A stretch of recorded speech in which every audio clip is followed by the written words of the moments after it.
एक घर में रहने वाले अफरादों का रवैया लबो लहजा जिस तरह से मुख्तलिफ होता है, इसी तरह से एक माँ जो पैदा करती है अपने 3 से 4-5 बच्चे जैसे होते हैं उसके, तो सबका जो रवैया होता है ना तो मुख्तलिफ होता है। एक बेटी समझदार सलीकेमंद होती है तो दूसरी बेटी थोड़ी सी नटखट और शरारती होती है। इसी तरह से बेटे का भी ये होता है, एक बेटा बहुत समझदार होता है तो दूसरा बेटा बहुत शरारती होता है। लोगों के रवैयों को समझना और उसको समझ के अपनी ज़िंदगी गुजारना, ज़िंदगी को बसर करना, ये बहुत ही मुख्तलिफ चीज़ें होती हैं और इन्हीं चीज़ों को साथ लेके हमने चलना होता है। पूरी लाइफ ऐसे ही गुजरती है क्योंकि हर माँ अपने बच्चों की बहुत अच्छी तरबियत करती है। कभी वो ये नहीं चाहती कि एक बच्चा मेरा बहुत ही परफेक्ट हो और दूसरा बहुत ही यानी कि नाकाम ज़िंदगी गुजारे। तो हर माँ यही चाहती है कि उसके तमाम बच्चे एक जैसे ही हों, लेकिन अल्लाह की कुदरत, अल्लाह का निज़ाम ऐसा होता है कि हर इंसान के नेचर में, बोलने की आदत में,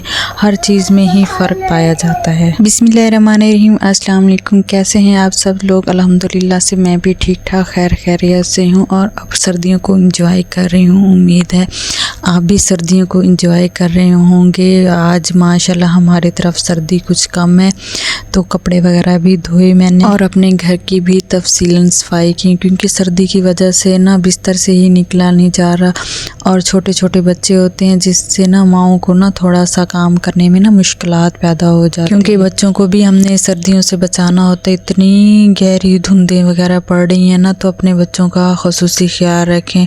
शुक्र है गवर्नमेंट ने बच्चों को छुट्टियां दे दी हैं, जिसकी वजह से ना अंदर हीटर चला के बच्चों को बिठा देते हैं ब्लैंकेट वगैरह ओढ़ के, और घर के काम जो होते हैं ना, किचन के काम होते हैं, वो माएँ निपटा लेती हैं। मेरे साथ भी कुछ ऐसा ही हो रहा है क्योंकि मेरे बच्चे बिल्कुल छोटे हैं तो उनको भी साथ साथ देखना होता है।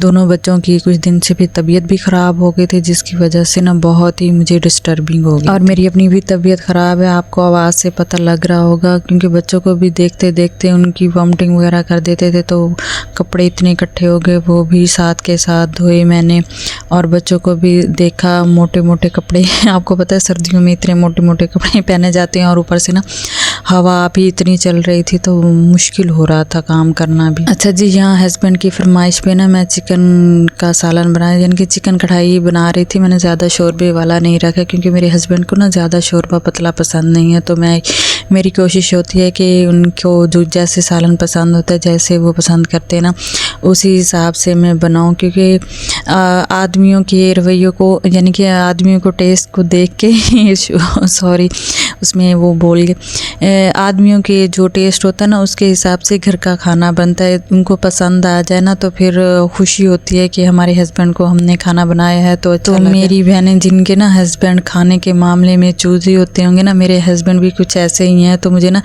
देख के खाना बनाना होता है कि अच्छी तरह प्यारा प्यारा सा कलर भी अच्छा हो और टेस्ट वाइज भी अच्छा हो। तो बच्चे तो इतने मिसाले तेज़ वगैरह मेरे नहीं लेते, उनके लिए तो मैं अलग से बनाती हूँ और हस्बैंड के लिए और मेरे लिए अलग ही होता है। तो यही होती हैं छोटी छोटी चीज़ें, घर को भी देखना होता है, किचन को भी देखना होता है और बच्चों को भी देखना होता है। अच्छा जी, चलते हैं अपने टॉपिक की तरफ। मेरे कहने का मकसद यही है कि समझ बूझ के हिसाब से ही, जितनी समझ हो ना उसके हिसाब से ही बात करनी चाहिए।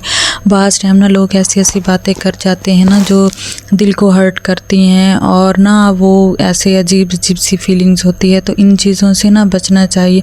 ऐसे लोगों से, ऐसे अफराद से ना आप किनारा कशी कर लें तो अच्छी बात है। इसी वजह से मैं आपको कह रही थी कि कोई माँ नहीं चाहती कि उनके बच्चे ना एक दूसरे से मुख्तलिफ हों। हर माँ यही चाहती है कि उनकी फैमिली पुरसुकून हो, शादियाँ हो तो उनके बच्चे भी आगे फैमिली के साथ ही अटैच रहें और इस तरह से। लेकिन हर बच्चे का जो नेचर होता है ना दूसरे बच्चे से अलग होता है, तो इस वजह से ना फैमिली में भी बहुत सी प्रॉब्लम्स हो जाती हैं। वो कहते हैं ना कि एक जुमला है, समझ समझ के समझ को समझो, समझ भी एक समझ है, जिसकी समझ में समझ ना आए मेरी समझ में वो ना समझ। तो हमें ना बात करते हुए ना अपने लफ्ज़ों की जो तरतीब होती है ना, लफ्ज़ों का जो अख्तियार होता है ना, वो अपने पे कंट्रोल करके करना चाहिए। किसी से बात करते हुए कुछ ऐसे लफ्ज़ आप इस्तेमाल ना कर लें जिससे ना अगला बहुत हर्ट हो जाए। बाज़ टाइम चाहे मियाँ बीवी का रिश्ता हो, चाहे हस्बैंड हो, चाहे वाइफ हो, कुछ ऐसे अल्फाज मुंह से निकल जाते हैं या हस्बैंड अपनी वाइफ को बोल देते हैं जिससे ना बाद में रिश्ते ख़राब हो जाते हैं। तो सोच समझ के, अगर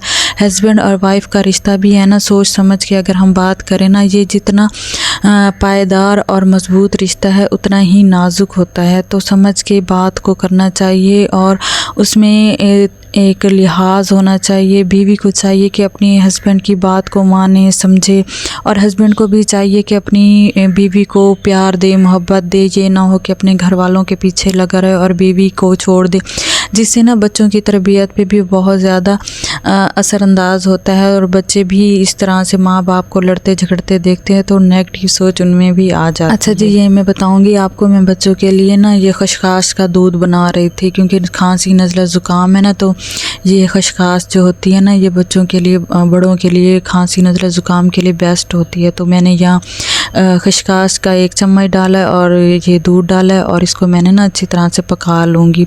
तो बच्चों को मैंने छान के ना दे देना है। और यहाँ मेरी बेटी की फरमाइश पे ना मैं सेवियाँ बना रही थी। उसने कहा मामा आज तो मुझे सेवियाँ बना दें, और उस टाइम ना सर्दी भी बहुत ज़्यादा थी जब मैंने ना वीडियो शूट की थी। तो वीडियो को आप लोगों ने भरपूर सपोर्ट करना है और वीडियो को लाइक शेयर और सब्सक्राइब करना ना भूलिएगा और बेल आइकन के बटन को तो ज़रूर प्रेस कीजिए। देखिए लास्ट में यही कहूँगी कि दूसरों की बातें सुना करें लेकिन उससे ना अपनी ज़ात पे असरअंदाज ना किया करें। जब हम दूसरे हमें बहुत कुछ कह जाते हैं क्योंकि उनका लब्बो लहजा लिहाज ऐसा होता है कि बोलते हुए सोचते समझते नहीं, ठीक है ना। आपने उनकी बातों को दिल पे नहीं लगाना, अपनी सेहत ख़राब नहीं करनी, अपनी जो इज़्ज़त नफ्स है उसको कायम रखना। जब तक आप अपने आप को रिस्पेक्ट नहीं देंगे तब तक कोई भी आपकी रिस्पेक्ट नहीं करेगा।